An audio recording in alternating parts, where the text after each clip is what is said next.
This is a special episode of the Rio Grande Foundation's Tipping Point, New Mexico. I'm Paul Gessing, president of the Rio Grande Foundation, New Mexico's free market think tank. You can find out more about the foundation at riograndefoundation.org. I'm very pleased to be joined by Republican gubernatorial candidate Jay Block. Welcome back to Tipping Point, New Mexico, Jay. Thank you, Paul. Always a good time being here, and thank you for what RGF does here in New Mexico. It's you and I have worked together before on right to work and some other issues, so keep up the great work. Thank you, and just by way of introduction as to who you are, if people are not aware, tell them briefly, of course, you're an elected Sandoval County Commissioner, but give the elevator pitch or speech as to who you are and some of the things that you've done in your elected time in office. Yeah, my background, real briefly, I'm retired Air Force Lieutenant Colonel, combat veteran from Afghanistan.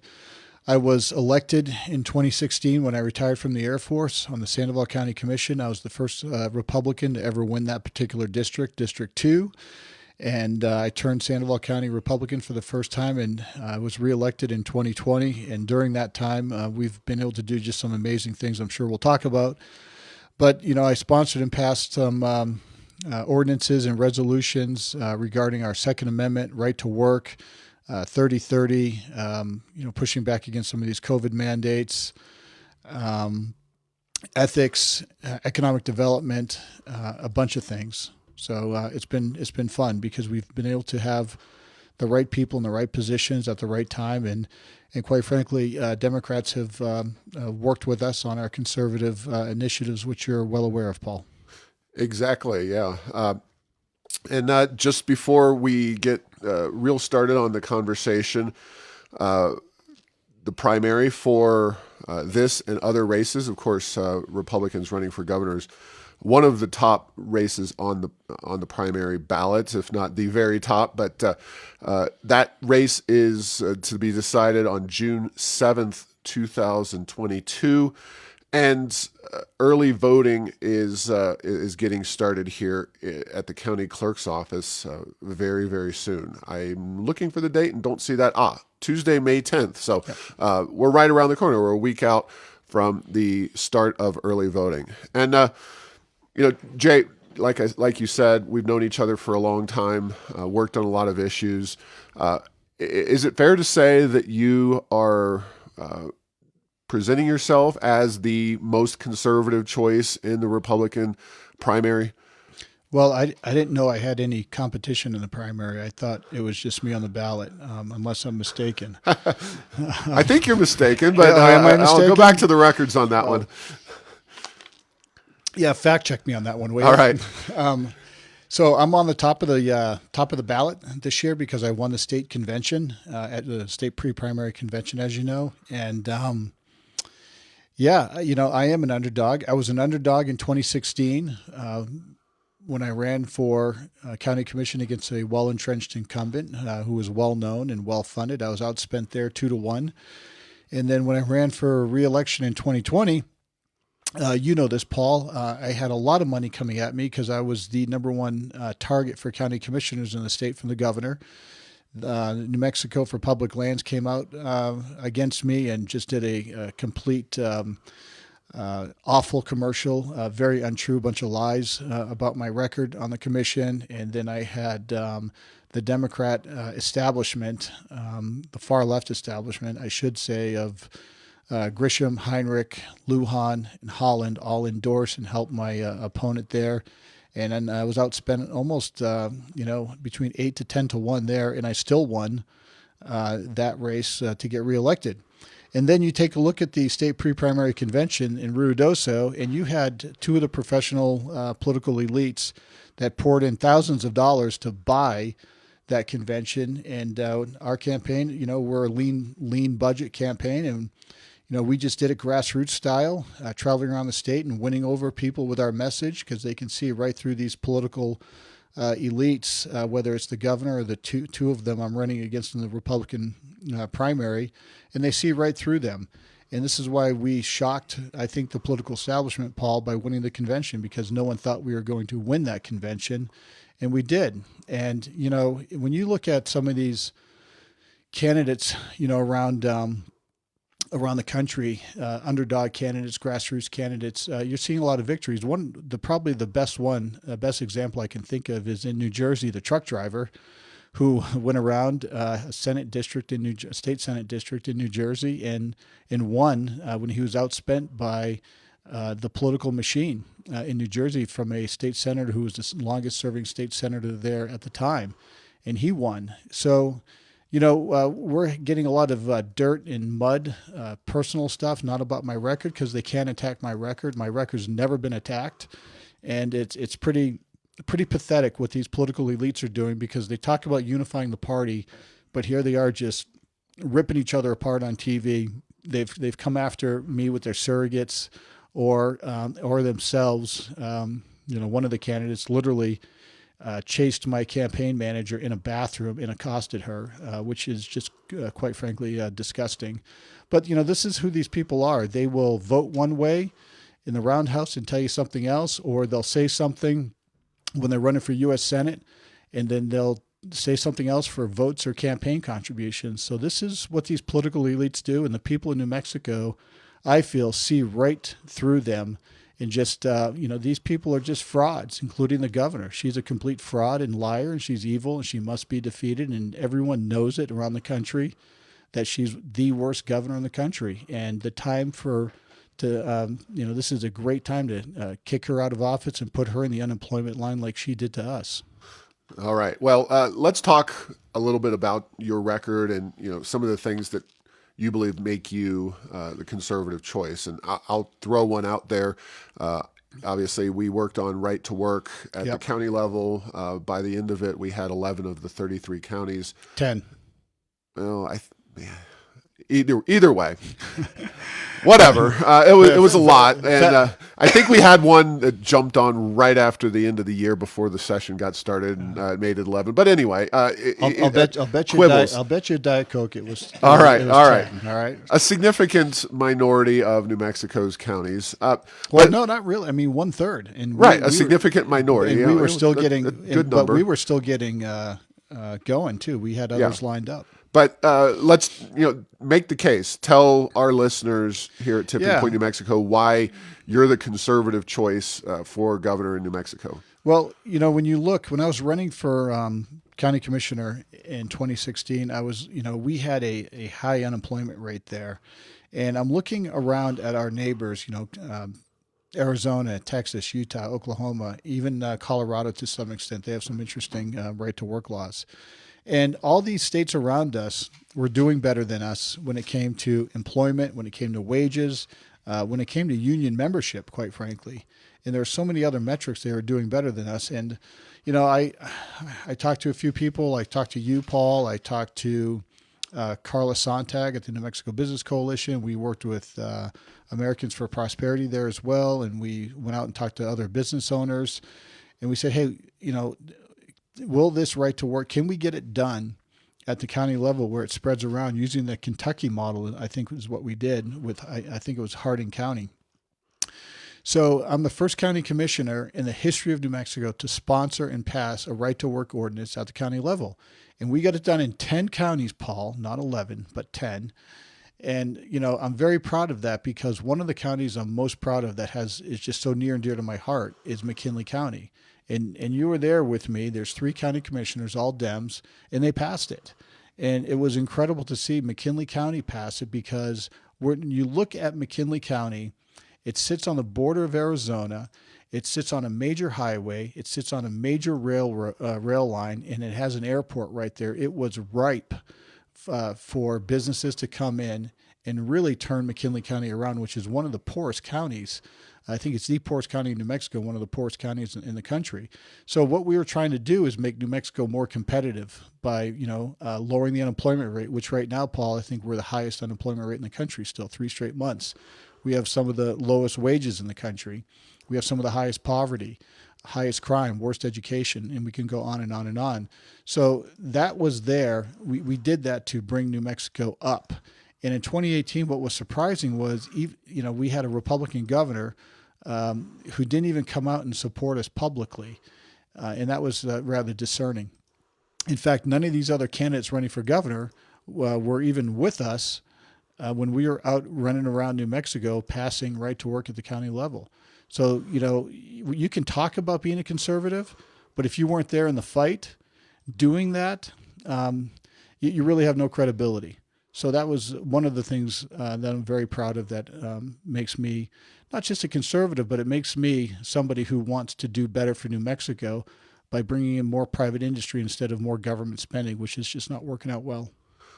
And you and I both know that that's not the end of it. There's other policy issues that you hold near and dear, that you believe separate you from other candidates, and especially the current governor. Yeah. Why don't you share a few of those real quick? Well, one of them is, I'm sure you're familiar, Paul, with the governor's executive order 3030, where the government takes 30% of the land by 2030, and then an additional 20% for climate stabilization by 2050. I was one of the first county commissioners in the state to pass a resolution opposing that. And by the way, Democrats came on board. Rio Arriba County has 3 county commissioners, all Democrats. One of them, by the way, I've talked to is a rancher, and they passed the same resolution. So this is, again, I've worked with the Republicans and Democrats to get things done. People call them conservative measures. If you want to call them that, that's great. But these are things where these are measures for freedom and opportunity, and we got that done. In 2019, if you remember, we had these red flag laws up there at the Roundhouse being discussed and debated. And I worked with our county commission. One Democrat supported me, and our Democrat sheriff supported me on making Sandoval County a Second Amendment sanctuary county. And the NRA just came out yesterday and gave me the highest rating possible. I am an NRA member as well. So, this is near and dear to my heart. But we've done a lot of economic development, Paul, and this is where, you and I think we think alike on when it comes to subsidies. And I am okay pushing money toward small businesses that bring back a positive rate of investment, positive rate of return to the taxpayer. And in 2017, we set up the first ever economic development fund in Sandoval County, and we targeted manufacturing and technology companies. And what we did was we were able to either expand or attract companies coming to Sandoval County. That created 250 jobs. And we got back, and the taxpayer is in the black on the money there that these companies have created in revenue, in increasing our tax base. So we're very proud of that. And, that goes against, the movie industry. I'm not against the movie industry, but I'm against the deal that we lose. I think, Paul, it's over 50 cents on the dollar to having the movie industry in here. And I know, Representative Dow is a big supporter of Spaceport down there, and I am not. That has just been a boondoggle. It's full of corruption, and I don't want any part of that. I'm the only candidate who also has space operations experience from my time in the Air Force. So, there's a lot of things that we've done in Sandoval County as conservatives, as Republicans, and the Democrats have come over to our side on many of these issues, especially on economic development. And we were able to reduce the unemployment rate in Sandoval County by 1/3 before the pandemic. And that's something we're very, very proud of. And this is why, Paul, that Sandoval County is the fastest growing county in New Mexico. My hometown of Rio Rancho was named the best place to live, and my village of Corrales I represent, the safest place to live. Our county has been a beacon of prosperity and freedom in a state that is just an island of poverty in the Southwest. So I'm very, very proud of my record, and this is why the other candidates attack me personally but never attack my record, because their record is just god-awful.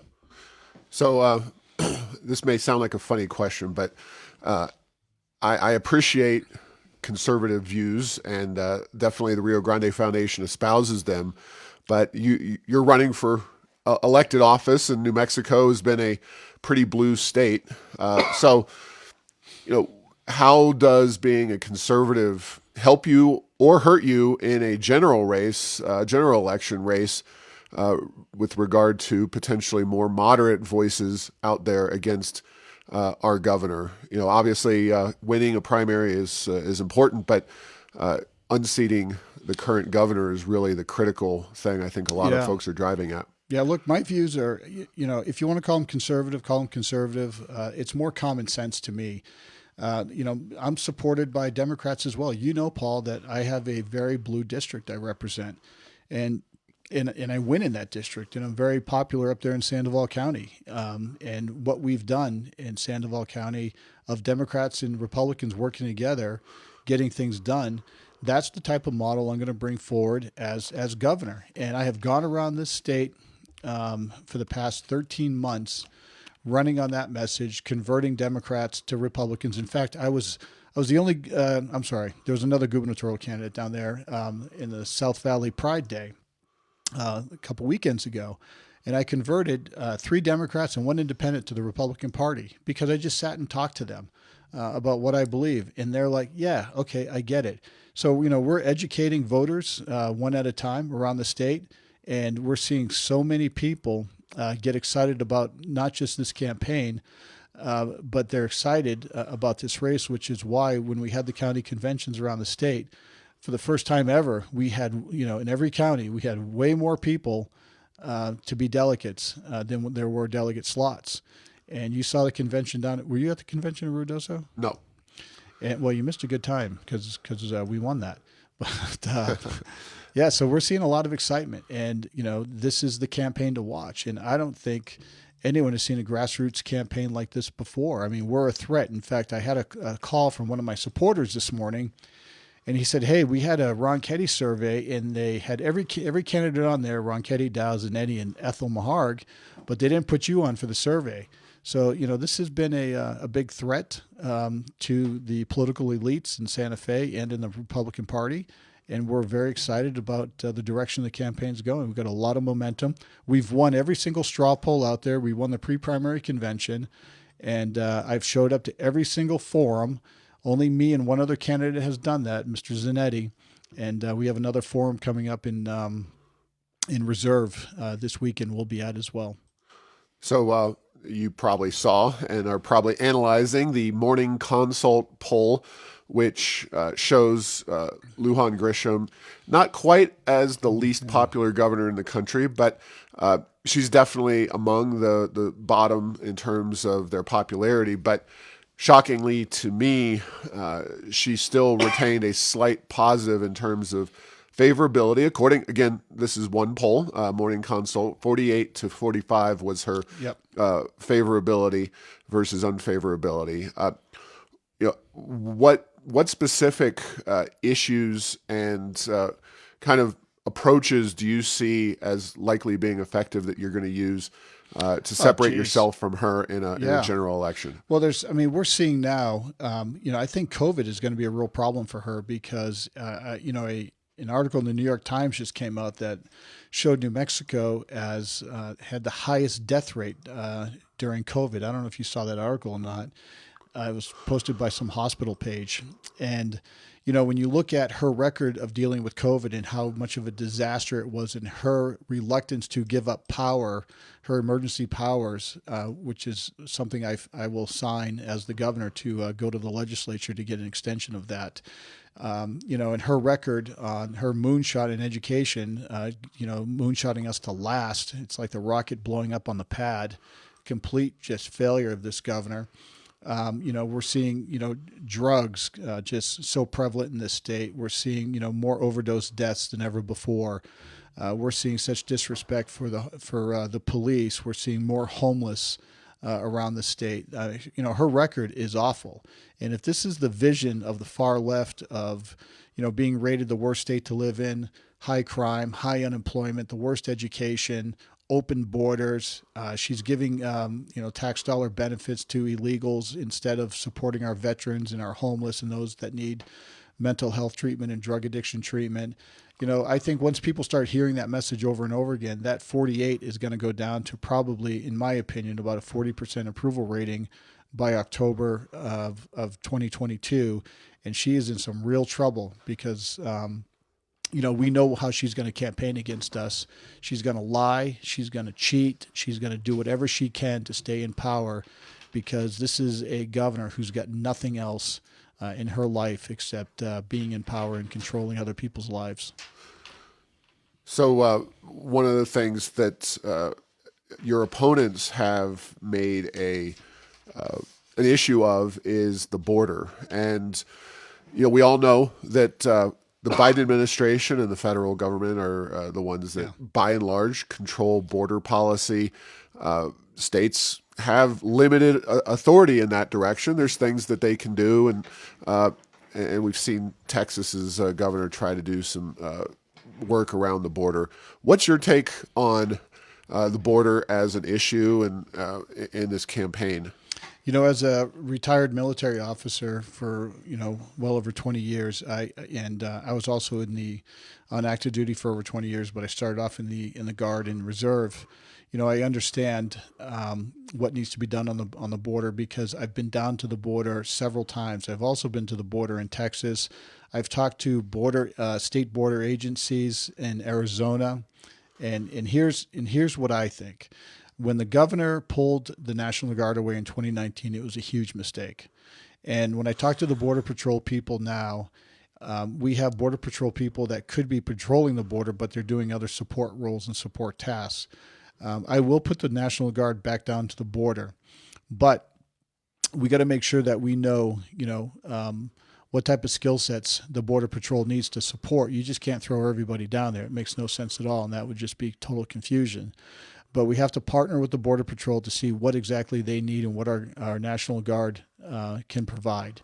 But I'm also the first candidate to come out and talk about a new law enforcement agency similar to what Arizona and Texas has, and it's called the New Mexico Border Security Agency. And I appreciate Mr. Ronchetti, after a few months, finally picking up on that and running with that as well. It doesn't bother me that he's copying my paper because this is an important solution to help. And that border security agency will be there coordinating with local, county, state, and federal law enforcement.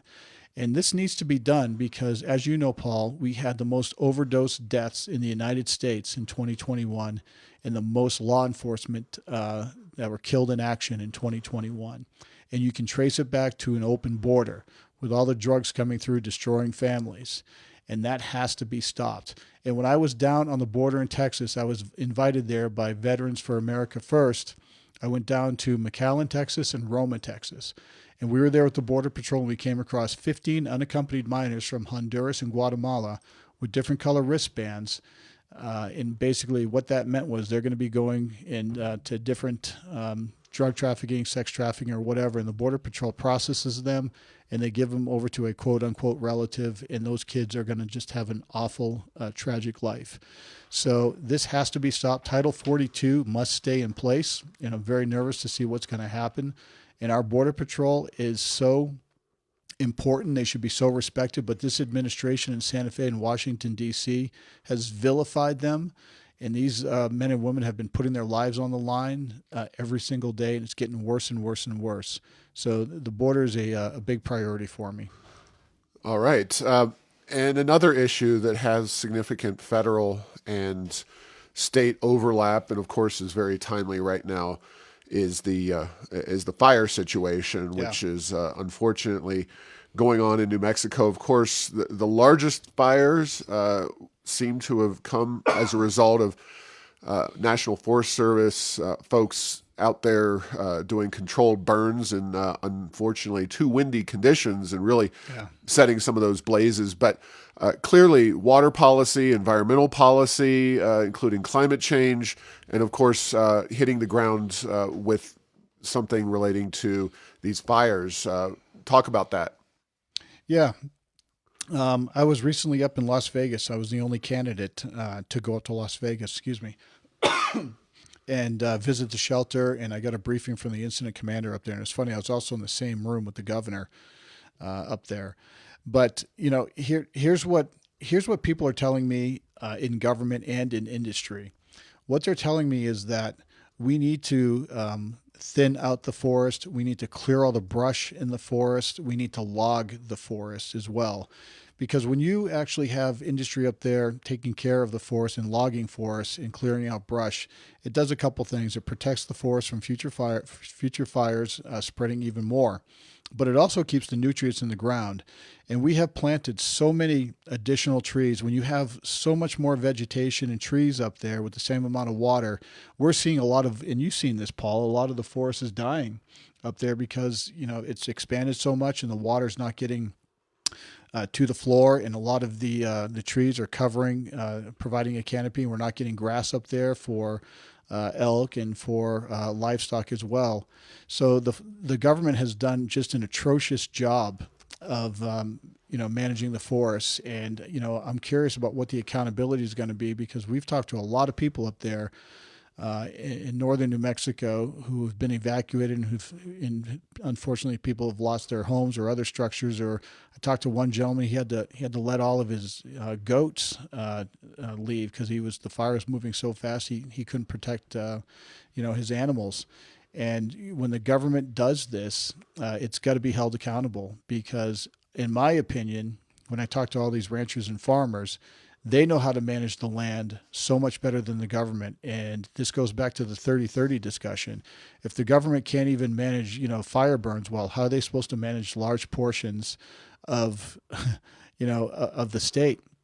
How are they supposed to manage water rights? How are they supposed to manage grazing? How are they supposed to manage public access to these lands? They can't do it. They just don't, they overregulate, and people just can't make a decision in government, and everything just gets bogged down. Nothing happens. And here you go. And this is what we have in New Mexico now, with some of the largest fires in the state's history. And the governor has done absolutely nothing about it. And it's just, it's pathetic and sad. So let me see if we can tease out a specific point there. I know when Yvette Harrell was in the legislature, of course, she's another person I've worked with over the years. Mm-hmm. She focused on trying to pull back the amount of federal lands in the state of New Mexico. Is that something that you think you could take up the mantle of, or talk a little bit about how you'd approach those lands issues? Yeah, I think Yvette is exactly right. And, there are Democrats that support that as well, because, we're New Mexicans. We know our land better than Washington, D.C. knows it. We can manage our lands better than Washington can. So that's something that I would definitely pursue as governor, pushing back against Washington and taking more control over our lands for our people instead of for some bureaucrats in Washington. All right, perfect. Thank you. So ironically, we haven't talked much about Rio Grande Foundation's core issues. You mentioned the state's unemployment rate was the highest in the country. Mm-hmm. You've talked about right to work. Is it safe to say that right to work would be a priority if you had the ability to do that, get that through the legislature and as governor? Well, yes, part of economic development. Absolutely. I favor right to work. I'm on record pushing right to work. It is not anti-union. Janus, the Janus decision that came down in June of 2018 from the U.S. Supreme Court basically said public unions must be right to work. So we already have right to work here in New Mexico with public unions, but we need it with private as well. And I'm excited to see some cases hopefully come up through the Supreme Court where the court rules that right to work is constitutional, should be the law of the land. All right. Let's talk tax reform. And obviously, we know the state has a lot of money, and the longer that oil prices remain, and by the way, natural gas prices as well have been popping in recent months, which means consumers get it in the shorts across the country, across New Mexico, but there's a lot of money flowing into New Mexico, and right now, and add in inflation too, Paul, which is just devastating the state. But Lujan Grisham's been doling out these bonuses. She's been also reducing some taxes. How would you approach the surplus? Paul, she's not reducing taxes, and you know this. If you looked at her record since she's been in, we've actually seen increases in taxes. And I think her, what was it, like 1/10 of 1% or 1/8 of 1% was a tax reduction in GRT. The consumer doesn't see that. It's a ridiculous political ploy, once again, by the political elite trying to fool you because the governor thinks you're stupid and you're going to buy into this. I talk about this a lot. In 2019, Paul, she had what, a $2 billion surplus that she was handed over from the previous administration. Mm-hmm. And I would have focused that on either or uh, increases in our infrastructure spending, because in southeast New Mexico, our roads are awful. Southeast New Mexico contributes so much tax revenue to the state and they get so little back. So, we have bridges in Sandoval County and around the state that are in disrepair that need to be fixed. So, we had $2 billion that we could have done toward that. We should have been focusing more on infrastructure and on these budgets instead of growing government, which is what the governor has done. And that would have actually lit the fire under the economic engine of private industry in New Mexico to get people back to work, actually doing incredible things of building New Mexico, because New Mexico has just gone. I mean, you all know this when you travel in the rural areas that the roads are awful. This is one of the reasons why it's so important for me to revitalize our rural areas, which, going back to our economic development initiative, what we did in Sandoval County, Paul, we brought 2 manufacturing companies to Algodones. That's 50 jobs. Can you imagine what we could do bringing more manufacturing jobs and technology jobs to, places like Tucumcari, Gallup, Espanola? I was up there yesterday, down to places like Hatch as well, or Lordsburg or Deming. Those places are dying. And I was just down at Deming the other day. This is rural New Mexico and it needs to be saved. And I firmly believe in major tax reforms in New Mexico to attract these businesses to come here, especially the rural areas. And GRT is one of those. The gross receipts tax to me is just, quite frankly, it's gross. It penalizes small business, and it puts them at a disadvantage against our neighbors around us. I'm also more than willing to look at getting rid of the income tax as well to be more competitive. That would be on the table for me as well. Yeah, there's 9 states in the country that do it, including the state, at least I know you were born in, New Hampshire, Yeah. which not only doesn't have an income tax, doesn't have a sales tax either. And last time I checked, New Hampshire was not a oil and gas producing state at all. So they do it all without that massive source of revenue. And Paul, I am, you and I have a mutual friend and an economist named Grover Norquist.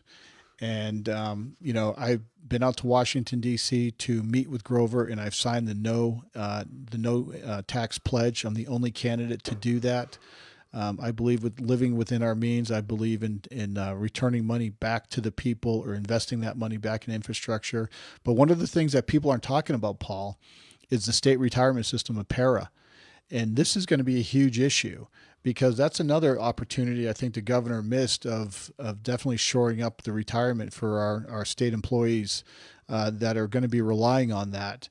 Because in my opinion, talking to some people and looking at the numbers, that retirement account at the state is not going to be viable in the near future. And a lot of people are going to be very upset. Yeah, I agree. Para had some modest reforms made to it a couple sessions ago. ERB, they just dumped more money into. Both of them need to be addressed in some significant ways. And our preference is that you empower the teachers or the employees to invest that money on their own within some reason, as opposed to a government managed system. And what I talk, and I'm the only candidate that talks about this, is I want to give our state, our government employees here in New Mexico the option. They can either do a 401k option, or they can stick with the current system, or they can do a hybrid, because I want to give the employees a choice. I personally like the 401k system because the state would match in industry standard 6 to 8% on your 401k, and that follows you everywhere. And you're invested right away, because right now you're not invested when you become a state employee until a few years down the road. But the point is that money is already in an account for you, and the state is not managing that money or stealing from that particular fund like Congress has done for many, many years in Social Security. And I think that's something that we should be looking at, not making it mandatory, but giving the option there, because again, we have seen all around the world, Paul, in states and countries of retirement systems and governments can't keep up with the demand of these entitlement programs, these retirement programs as well, that are extremely generous, and they're going to bankrupt the state or the government. All right. Well, we're going to have to wrap things up shortly, but I do want to give you a chance to both mention your website and your social media if folks want to follow you, and anything else briefly that you wanted to touch on that we didn't. Yeah. Well, if you're looking for a true fighter, you're looking for someone who has experience, leadership, and someone you can trust to run this state, I ask you to go to blockfornewmexico.com.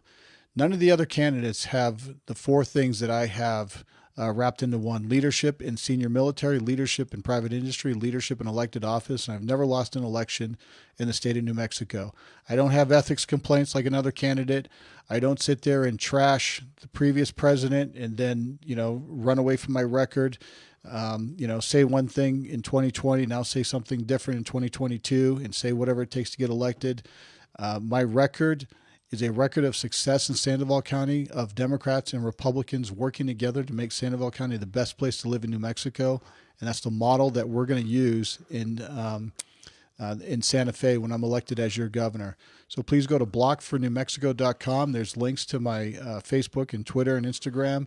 And I'd be honored not just to have your vote, but honored to have your trust to be your next governor of this great state. Thank you. All right. Thanks for listening to this week's episode. Find all episodes at tippingpointnm.com or at the Rio Grande Foundation's YouTube and Rumble channels. Subscribe to the show at Apple, Stitcher, or have your Google Home play Tipping Point New Mexico. Thanks to Path 3 Marketing for producing this show.